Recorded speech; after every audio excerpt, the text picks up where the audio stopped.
ફોટા પછી પેલા હું કઈક ખાવ, મને ખાવા તો જો કઈક. રિક્ષામાં ભાગીને આવવું પડ્યું, પણ જે ધંધુકાનો પ્રેમ હતો ને, આજે ખાસ મેમાતુમાં જમવા આવ્યો છો. ધંધુકાથી ઓલમોસ્ટ 3-4 કિલોમીટર થાય મેમાતુ ઓર્ગેનિક રેસ્ટોરન્ટ છે, જ્યાં તમને કોઈ ભેળસેળ વાળી વસ્તુ જમવામાં નહીં મળે. અને સેમ એવું અમારું અન્નપૂર્ણા ઓઇલ છે, એટલે અમે બધા ભેગા થઈ ગયા છીએ. ઓય રિક્ષાવાળો લાવો. આ ધંધુકાના રિક્ષાવાળા ભાઈ છે, મને કે ભાઈ વિડીયોમાં લેજો. મેં એને કીધું ભાઈ વિડીયોમાં નથી લેવાનું, તને મારા બાજુમાં બેહાડીને જમાડવાનો છે. જય માતાજી બાબા, હું પહેરાઈ દઉં. હવે લાવો, પાછા લાવો. હાર ઘટ છે અમારે, છે કે હા, તો પહેરાઈ દઉં.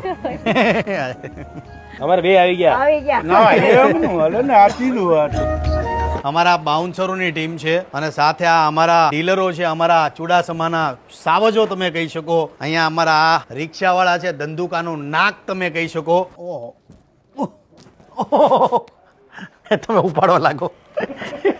આ ગોળની અંદર 40 પ્રકારના દેશી ઓવરિયા નાખવામાં આવે છે. ઓકે. પછી ગીરગાનું ઘી, મધ, કેસર અને તમામ પ્રકારના ડ્રાયફ્રૂટ. વાહ ભાઈ, અને બધું જ ઓર્ગેનિક. જમીને તમને કહું કે મેમાતુનું જમવાનું કેવું છે. મારું જમવાનું આવે, હજી વાર છે જમવાની, એટલે આવે પહેલા થોડાક લોકો બહાર ઊભા છે, જે ક્યારના ઊભા છે, એટલે એમની યાર ફોટા પાડી લો ને પછી આવીને જમું.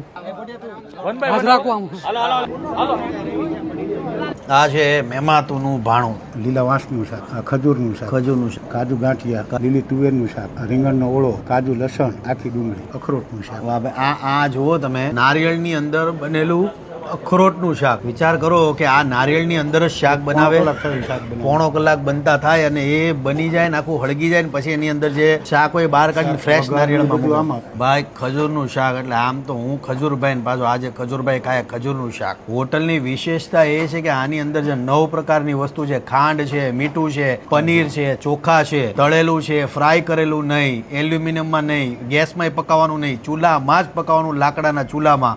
તમે વિચાર કરો કે કેટલા ઊંચા લેવલે ઓર્ગેનિક વસ્તુ હશે આ. અને તમે જેટલો મારા પર ભરોસો કરો છો એટલો જ હું તમને કહું છું કે આ તેલ પર ભરોસો કરો, કારણ કે અમારી કોઈ વસ્તુમાં તમને મિલાવટ જોવા નહીં મળે. 5 ધાન મળાવીને બનેલો આ રોટલો.